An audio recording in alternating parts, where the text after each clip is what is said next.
parable of the Prodigal Son. Jesus told us the following story.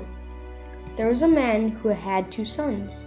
The younger one said to his father, "Father, give me the share of the estate." So he divided his property between them. Not long after that, the younger son got together all he had, set off for a distant country, and there squandered his wealth in wild living. After he spent everything, there was a severe famine in that whole country. He began to be in need. So he went and hired himself out to be a citizen of that country, who sent him to his fields to feed pigs. He longed to fill his stomach with the pods the pigs were eating, but no one gave him anything. When he came to his senses, he said, "How of my father's hired servants have food to spare, and here I am starving to death. I will set out and go back to my father and say to him, 'Father, I've sinned against heaven and against you. I am no longer worthy to be called your son. Make me like one of your hired servants.' So he got up and went to his father. But while he was still a long way off, his father saw him and was filled with compassion for him. He ran to his son, threw his arms around him, and kissed him. The son said to his father, "Father, I have sinned against heaven and against you.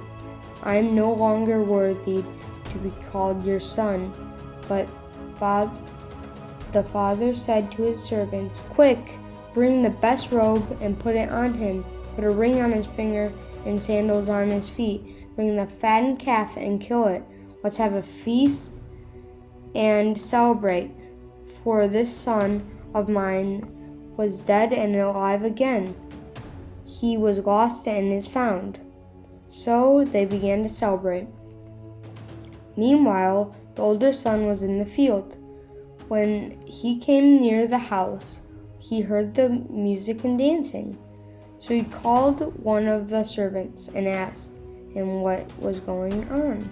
"Your brother has come," he replied, "and your father has killed the fattened calf, because he has him back safe and sound." The older brother became angry and refused to go in. So his father went out and pleaded with him, but he answered his father, "Look, all these years I've been slaving for you and never disobeyed your orders, yet you never gave me even a young goat so I can celebrate with my friends. But when this son of yours has squandered with your property with prostitutes come home, you kill the fattened calf for him." "My son," the father said, "you are always with me, and everything I have is yours. But we had to celebrate and be glad, because this brother of yours was dead and is alive again. He was lost and is found."